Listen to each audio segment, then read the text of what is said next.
que a gente consegue emplacar aqui, diferencial competitivo? E aí, nisso, a gente, cara, já ia lá, via que, tipo, pra gente construir um diferencial competitivo, ia demorar muito tempo. E dentro do nosso portfólio, cara, fazer mais sentido a gente pegar outra coisa e plugar, né? Na priorização, tu foi mais para esse caminho Exato. do que ia ser mais rápido, não necessariamente do que ia entregar mais valor, ou Exatamente. devolver valor, né? E você citou um ponto, depois a gente até vamos pegar esse fio da meada de novo do que aconteceu depois, né? Porque ainda Nossa. tem história aí Aham. ainda. Mas eu queria entender, e eu acho que tu é um dos convidados mais legais para poder trazer isso, assim, em como você, aí pode citar esse caso, né, dessa empresa, que eu acho que é um caso muito rico para isso, mas como você organizava isso exatamente nesse ponto da priorização, mas seria legal dar uma lupa nela de Uhum. como você organizava. Pô, 20 produtos em 12 meses, foi isso, né? Foi.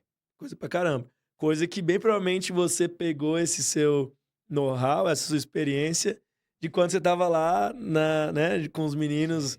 e, porra, testando coisa pra caramba, vendendo coisa pra caramba, lançando produto direto.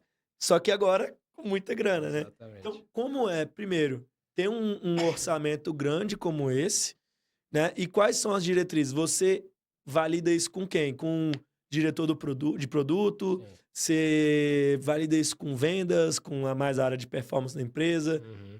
E aí também se puder comentar nos horizontes temporais, assim, pô, vou vender isso aqui para testar agora, vai ser B2C, vai ser mais rápido, e uma coisa mais B2B. Então, assim, como vocês se organizavam em modelo de negócio, mercado, Aham.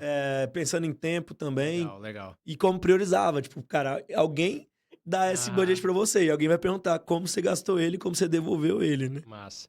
Cara, sobre estrutura de qual tipo de business, né, que a gente ia entrar. A gente tinha um balanceamento entre B2B e B2C, né? Então, lembro que na época a gente se inspirava muito na Hopper, que é uma empresa de travel, que ela cria meio que produtos white label, né? Então, era muito bom, assim, tipo, a gente ver, se inspirar ali neles como um todo. Uhum. E aí, dentro do B2B e B2C, cara, não tem como. Tipo, quando você entra numa empresa que já tá, sei lá, na época já tinha uns 10 anos de empresa, já existem produtos que historicamente, né, já eram conversados. Uhum. Então, assim, vamos fazer isso aqui e tal, até que chega um momento que você tem uma área estruturada para isso.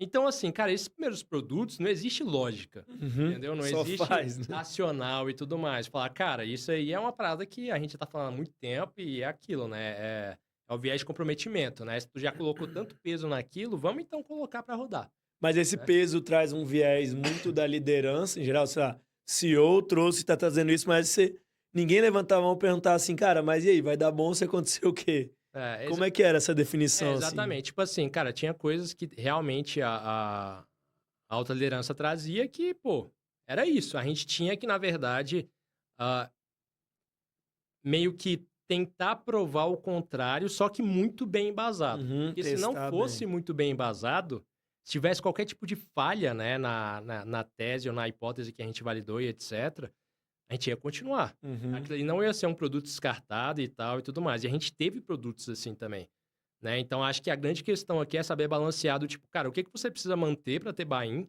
uhum, né? E o que que você consegue fazer em paralelo para você, cara, em algum momento mostrar que aquilo é mais valioso do que o que era pensado inicialmente, uhum.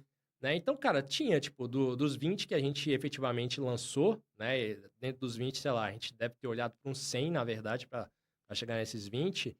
Eu posso falar que tinha uns 4 ou 5 que eram produtos assim, né, tipo, cara, que vinha da alta liderança e a gente tinha que tocar, enquanto os outros a gente já tinha mais uma autonomia bem maior, né, do Uhum, tipo, cara, praticamente 100% de autonomia. uhum, Então, na estrutura de priorização em si, né, a gente tinha uma parte do time, porque como é que o time era separado, né? Eu tinha o meu chefe na época, que era o CPO lá, uhum. que é o Alan, né?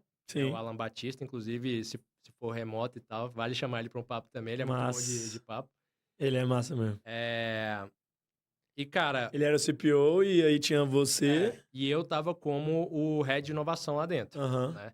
E aí, cara, comigo tinha uma estrutura de 14 PMs, né? A ponto que, cara, quando chegou no 10º PM, eu já não tinha mais nenhuma condição de estar liderando, cara, mais de 10 PMs. Aham. Então, A gente gente criou pra uma, caralho. a gente criou uma estrutura de ter, tipo, cara, 2 GPMs na época, né, Aham. intermediários ali. Eu acho que eu É, conheci um deles, né? O Solon chegou o a ser Solon. GPM, O né? Solon chegou a ser GPM. Ele É, foi o terceiro GPM, é porque foi muito rápido, né, a Solon eu experiência. conheço só há É, 14 anos, um pois é, negócio o assim. Solon tava lá. E, inclusive, abraço pro Solon aí, se ele estiver vendo. É, cara, nessa estrutura a gente tinha ah, um time B2C, um time B2B, porque, tipo, e por que que a gente separou assim? Porque tinha muita coisa que a gente aproveitava em termos de distribuição Aham. pro B2C, né? Então, pô, se a gente tá vendendo um seguro viagem e a gente também vende aéreo na mesma estrutura, faz sentido a gente aproveitar a mesma distribuição para fazer um cross-sell ali entre os dois, né? Uhum. Então, você consegue meio que levar o mesmo conhecimento que você tem. No B2B, porque, tipo assim, o nosso B2B era basicamente hotel, né? No primeiro momento. Então, se era hotel e a gente abordava os hoteleiros ali para fazer um discovery, né? Uma descoberta realmente de produto, cara, a gente não ia chegar no mesmo hoteleiro 5 vezes, né? Uhum. Tipo assim, para vários produtos e tudo mais. Então, a gente também já meio que separava isso, né? Para ter uma estrutura legal. Tá. E aí, basicamente, era isso. Aí, dentro dessa estrutura, isso aqui já era quando a gente já sabia o que ia fazer. Só que tinha um terceiro time, que é o time de scouting, né? Que era justamente um time que, sei lá, cara, vamos falar de uma aceleradora, por exemplo, e ele tá vendo o que que faz sentido a gente jogar, né, pra um time construir de fato. Uhum. E aí esse time que usava toda a metodologia lá Ah, que a tá. gente falou no início, né? Então ele tinha uma estrutura onde ele pegava não só coisas que via no mercado, mas ele também pegava ideias da empresa como um todo, tipo, cara, o que que fazia sentido, o que que não fazia, e também olhava nos horizontes, né? H1, H2, H3, então a gente tentava pegar uma parada que era bem mais distante, assim.